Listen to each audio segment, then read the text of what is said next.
მე მინდა პირველ რიგში კიდევ ერთხელ დიდი მადლობა გადაუხადო ევროპული საბჭოს პრეზიდენტს ბატონ შარლ მიშელს. ჩვენ მოუხარული ვართ მისი სტუმრობით საქართველოში.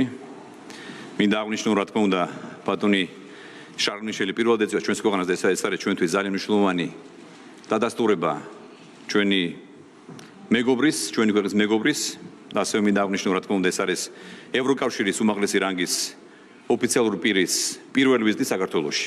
რაც კიდევ ერთხელ თვალსაჩინო დადასტურება იმისა, რომ საქართველო ევროკავშირისთვის მნიშვნელოვანი პარტნიორია. რა თქმა უნდა, ასევე მინდა აღნიშნო, რომ გლობალური პანდემიის პირობებში განხორციელებული ეს ვიზიტი ცხადყოფს ევროკავშირის მზაობას გააგრძელოს საქართველოს მხარდაჭერა იმ კომპლექსური რეფორმის გზაზე, რომელმაც საბოლოოდ ევროკავშირის სრულფასოვან წევრობამდე უნდა მიგვიყვანოს. ბატონ პრეზიდენტს კიდევ ერთხელ დაუდასტურეთ ჩვენ საქართველოსა და ქართული ხალხის ერთგულება ევროპული მისწრაფებების და ღირებულებებისადმი. მინდა ასევე აღნიშნო, რომ შეხვედრისას ჩვენ გქონდა ძალიან ნაყოფიერი საუბარი, ჩვენ შევეხეთ არაერთ ასპექტს, არაერთ საკითხს, რომელიც ჩვენს ქვეყანას აწუხებს. ასევე ჩვენ აღნიშნეთ, რომ ევროპული ოჯახის წევრობა არ არის მხოლოდ ასე ვთქვათ პოლიტიკური ხედვის ნაწილი, არამედ ეს არის ჩვენი ქართული ხალხის ისტორიული არჩევანი და ჩვენ ამ ღირებულებების ერთგული ვართ. ჩვენ შეხვედრისას ასევე განვიხილეთ ორმხრივი თანამშრომლობის დღის წესრიგში არსებული საკითხების ფართო სპექტრი.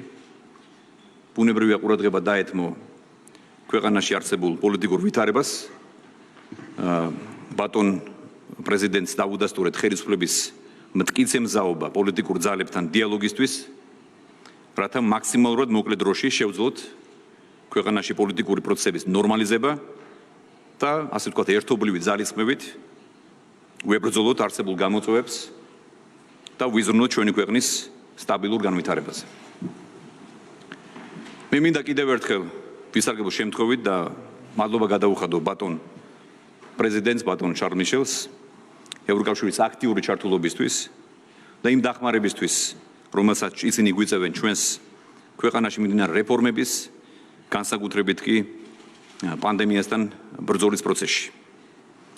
მოგეხსენებათ, რომ საწყისი ეტაპიდან დღემდე ევროკავშირმა საქართველოს აღმოუჩინა უმნიშვნელოვანესი დახმარება, როგორც უშუალოდ COVID-19 შეკავების, ისე მისგან მომდინარე სოციალურ-ეკონომიკური გამოწვევებთან გასამკლავებლად. ბატონ პრეზიდენტთან ჩვენ ასევე განვიხილეთ, რომ ჩვენი ქვეყნისთვის საჭიროა ევროკავშირის შემდგომი მხარდაჭერა, რათა უახლოეს პერიოდში მივიღოთ ვაქცინის საჭირო რაოდენობა და დავიწყოთ ჩვენი მოსახლეობის ვაქცინაცია. და ამ საკითხშიც ბატონ პრეზიდენტისგან ასევე მივიღეთ მხარდაჭერის დაპირება. ასევე მინდა აღნიშნო, რომ ჩვენი ხალხის, როგორც აღნიშნე, საერთო არჩევანი და საერთო ამოცანა არის დიდ ევროპულ ოჯახში გაწევრიანება, საბოლოო სრულფასოვანი გაწევრიანება.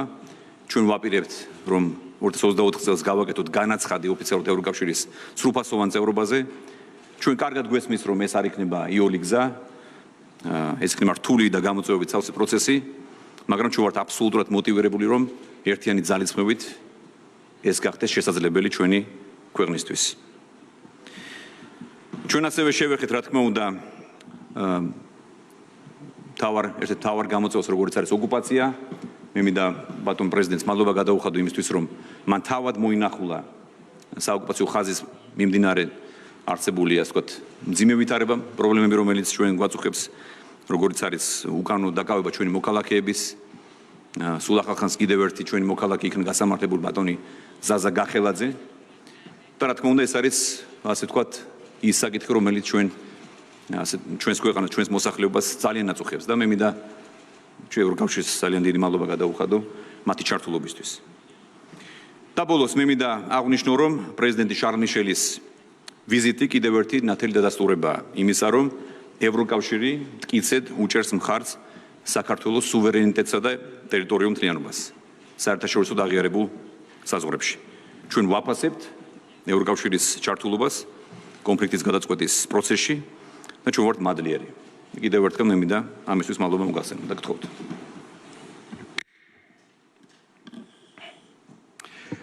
Good afternoon, everyone. And first of all, Mr. Prime Minister, I would like to thank you for this opportunity to meet you and for the good exchanges of views that we had this morning and this afternoon.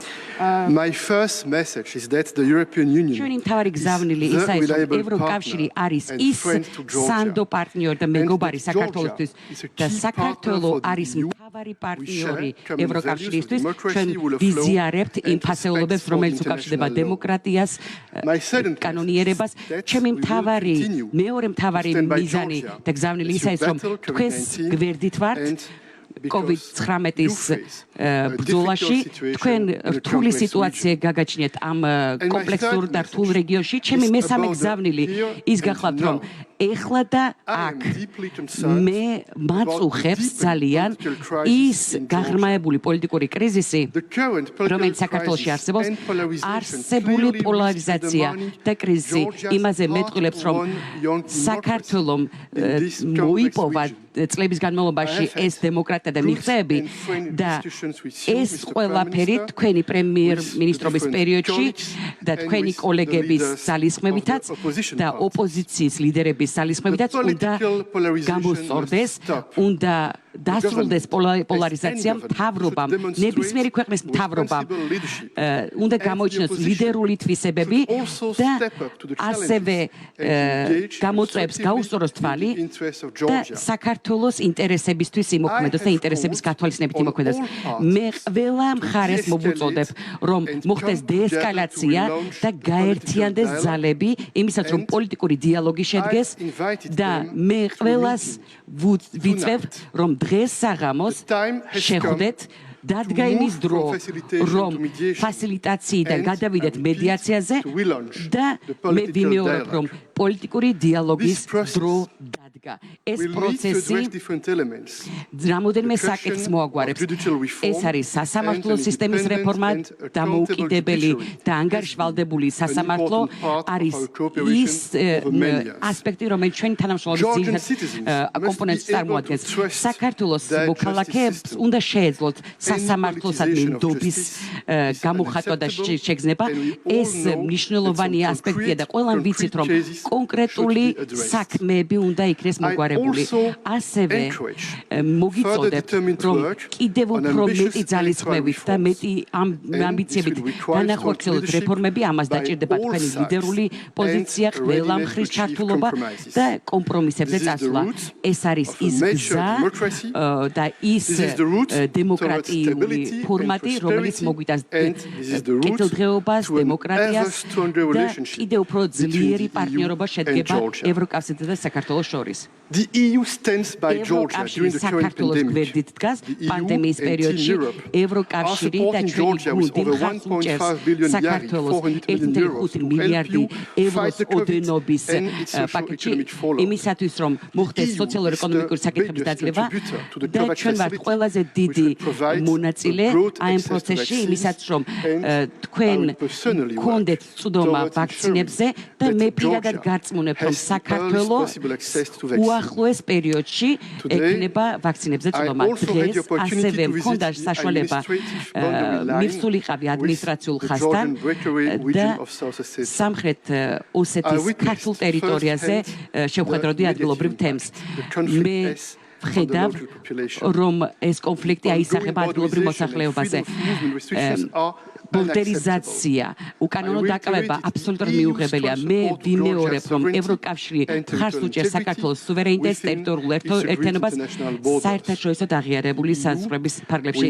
ევროკავშირი არის სრულად ერთგული ჟენევის საერთაშორისო დისკუსიების ფარგლებში და მინდა კიდევ ერთხელ გამოვიყენო შესაძლებლობა და მთელ გუნდს გადავუხადო მადლობა ევროკავშირის მონიტორინგის გუნდს ადგილზე ისინი არიან ისინი გზნობენ პასუხისგებლობას ისინი არიან საერთაშორისო თანამეგობრობის ყური და პირი და მინდა ხაზი გაუსვა რომ ჩვენი ფუნდამენტური ინტერესი რეგიონში არის აღმოსავლეთ პარტნიორობის იდეის და სულისკვეთების ამსახველი ჩვენ ყველაფერს გავაკეთებთ იმისაც რომ საქართველოს იქონიოს მომავალში ევროკავშირის იმედი მე მინდა გამოვეხმაურო ბატონი პრეზიდენტის მიერ გაჟღერებულ ბრწყინვალე ინიციატივას, რომელიც შეეხება შესაძლო შეხვედრას ჩემსა და ასე ვთქვათ ოპოზიციასთან მე მინდა აქვე დავადასტურო საჯაროდ რომ მე ვარ მზად ამ შეხვედრას დავესწრო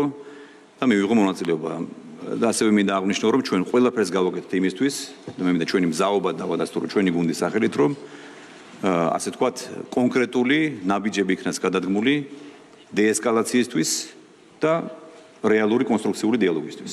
ამიტომ მე მინდა კიდევ ერთხელ მადლობა გადავახადო ამ ინიციატივისთვის ბატონ პრეზიდენტს.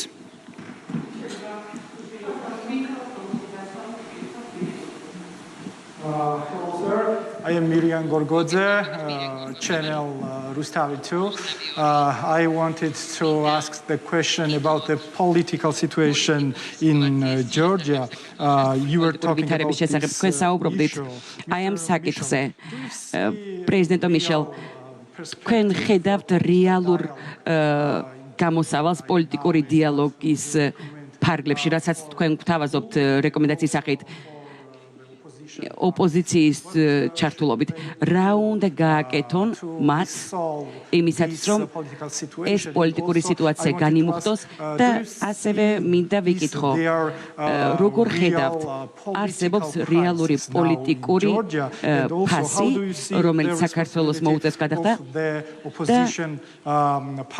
და ოპოზიციური პარტიების როლი როგორია ამ პროცესში First of all, we all know that Georgia is facing very difficult and complex challenges, not only Georgia, but also in Georgia. Situācijas წინაშე არსებობს.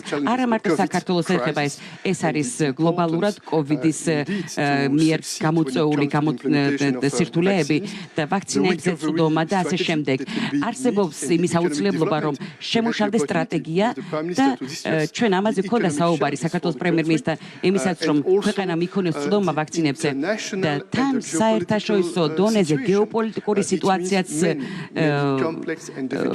გულისხმობს იმას, რომ ბევრი პოლიტიკური სირთულე არსებობს. ამიტომ არის მნიშვნელოვანი, რომ გადაწყვეტა ვიპოვოთ, პოლიტიკური გადაწყვეტა ვიპოვოთ ამ პროცესში. ერთადერთი გზა ამისთვის არის პოლიტიკური დიალოგი.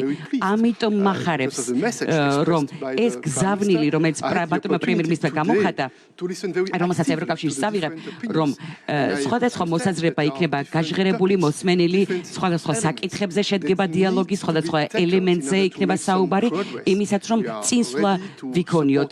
ჩვენ მზად ვართ, რომ ყველა ამ დადებით ძალისხმევას შეუწყოთ ხელი, იმისათვის რომ აი ამ მოთამაშეებმა, არა მარტო მთავრობამ, არამედ ოპოზიციურმა მოთამაშეებმაც პოზიტიური და კონსტრუქციული როლი ითამაშონ აი ამ პროცესში და სწორი მიმართულებით განვითარდეს ქვეყანა. და აი ამის გაჟღერებას ვცდილობ, იმიტომ რომ თქვენ სწორი ბრძანეთ ევროპული პერსპექტივა ძალიან მნიშვნელოვანია ამ ქვეყანაში ყველა მოქალაქეებისთვის, იმიტომ რომ არსებობს ჩვენი ზიარი ფასეულობები, ჩვენი ერთიანი მომავალი და საქართველოს მომავალი ამას მოითხოვს. იმედი მაქვს, რომ თქვენ შეძლებთ წინსვლა იქონიოთ დიალოგის პროცესში, იმიტომ რომ თქვენ ჩვენ თუ შევძლებთ წინსვლის მიღწევას, მაშინ იმ რეფორმებსაც გავახორციელებთ, რაც ქვეყნის მოსახლეობას სჭირდება და არა ევროკავშირს. თქვენს ქვეყანას სჭირდება ეს რეფორმები. რეფორმის განხორციელება არის უცილებლად მნიშვნელოვანი და ეს რეფორმები გააძლიერებს საქართველოს და ეს მნიშვნელოვანი მომენტი იქნება და ბრიუსელშიც ორ კვირაში ჩვენ გვექნება პრემიერ-მინისტრის მასპინძლობის სიამოვნება ასოცირების საბჭოს შეხვედრა არის ჩანიშნული. ეს ყველაზე მნიშვნელოვანი ფორმატია ჩვენი ურთიერთობის საქართველოსა და ევროკავშირის შორის. ბატონო პრემიერო, ბატონო პრეზიდენტო, მთავარი არხი ნინო სამყურაშვილი. ბატონო პრემიერო, თქვენ თქვით, რომ თქვენ თვითონ ხართ მზად, რომ ამ შეხვედრას დაესწროთ. ეს შეხვედრა დღეს შედგება თუ არა და საზოგადოება ელოდება თქვენიდანაც პასუხს. აი კონკრეტულად ქართული ოცნება რისთვის არის მზად? თქვენი გუნდი რომ დათმოს. მე ვსაუბრობ იმაზე, რომ ოპოზიციის მთავარი მოთხოვნა თქვენ იცით რომ არის რიგ გარეშე არჩევნები ან ვადამდელი არჩევნები. ამ მიმართულებით თქვენ რისთვის ხართ მზად, რამდენად რეალურია ამ დათმობაზე წახვიდეთ და მე მინდა ვკითხო პრეზიდენტს ბატონ შარლ მიშელს, რამდენად როგორი იქნება თქვენი კონკრეტული ჩართულობა, კონკრეტული ნაბიჯები აი ამ შეხვედრის დროს იმისათვის რომ მართლაც მოხდეს დეესკალაცია აი ამ პოლიტიკური კრიზისის მადლობა. just one word. ერთი სიტყვა მინდა დავამატო მხოლოდ. ჩემი განზრახვა არც ყოფილა და არც არის რომ ამ ლამაზ ქვეყანაში გავატარო ერთი დღე და შემდეგ დავბრუნდე ბრიუსელში და მიხაროდეს ამ შედეგების. ჩემი მთავარი მიზანი ის არის რომ სერიოზულად უყურებ ამ არსებულ მდგომარეობას. აი ამ პოლიტიკური სტაბილურობის მიღწევის პერსპექტივას და კარგად ფუნქციონირება დემოკრატია არის მნიშვნელოვანი სხვადასხვა გამოწვევის დასაძლევად. ეს არის საქართველოსთვის, ამ ქვეყნისთვის მნიშვნელოვანი. პრემიერ-მინისტრმა ძალიან სწორად ბრძანა და მე ავუხსენი, რომ მზად ვარ, ჩვენი გუნდი მზად არის, რომ დარჩეს ერთგული, ჩაერთოს სხვა პარტნიორებთან ერთად, რა თქმა უნდა, აი ამ პროცესში და ეს შეხვედრა ბრიუსელში ორ კვირაში შეიძლება საინტერესო მომენტიც იყოს. იმედი მაქვს, რომ დღესაღამოს გვექნება შანსი, რომ მივახციოთ წინსვლას და შეიძლება ყველაფერი ვერ გადავჭრათ დღეს და ყველაფერი ვერ მოვაგვაროთ, მაგრამ დღეს შეიქმნება ჩარჩოს სისტემა დიალოგისთვის და გაიქნება განხილული სხვადასხვა მნიშვნელოვანი საკითხი. მე მინდა კიდევ ერთხელ განვაცხადო, რომ რა თქმა უნდა ჩვენ ვართ მზად და ჩვენს მზაობა ყოველთვის დავადასტურეთ, მაგრამ კიდევ ერთხელ დღევანდელი დღე არის კარგი შესაძლებლობა იმისთვის, რომ ეს ინიციატივა, რომელიც პატიმრ პრეზიდენტმა გააჟღერა, გამოვიყენოთ სწორად და მხარეები დავსკდეთ დიალოგის მაგიდასთან. ჩვენ არასოდეს გვითხოვს უარი დიალოგისთვის, დიალოგი უნდა შედგეს და დიალოგი უნდა იყოს მხოლოდ ერთი საერთო მიზნისთვის, რომ ჩვენ გამოვნახოთ ისეთი, ასე ვთქვათ, შესაძლებლობა, რომელიც ჩვენს საზოგადოებას გააერთიანებს და არა დაყოფს, ეს რაც ჩემს მიმართვაში განვაცხადე. კიდევ ერთხელ მინდა რომ დავადასტურო იგივე და ასე ვთქვა, რომ რა თქმა უნდა ჩვენ ყოველგვარ პირობების გარეშე უნდა დავიწყოთ საუბარი და დიალოგი. სხვა შემთხვევაში რა თქმა უნდა არ შედგება ეს კონსტრუქციული დიალოგი და ჩვენ კიდევ ერთხელ მე მინდა რომ აღვნიშნო, რომ ვართ მზად იმისთვის, რომ კონსტრუქციული დიალოგი დაიწყოს მხარეებს შორის. დიდი მადლობა. მადლობთ. Thank you.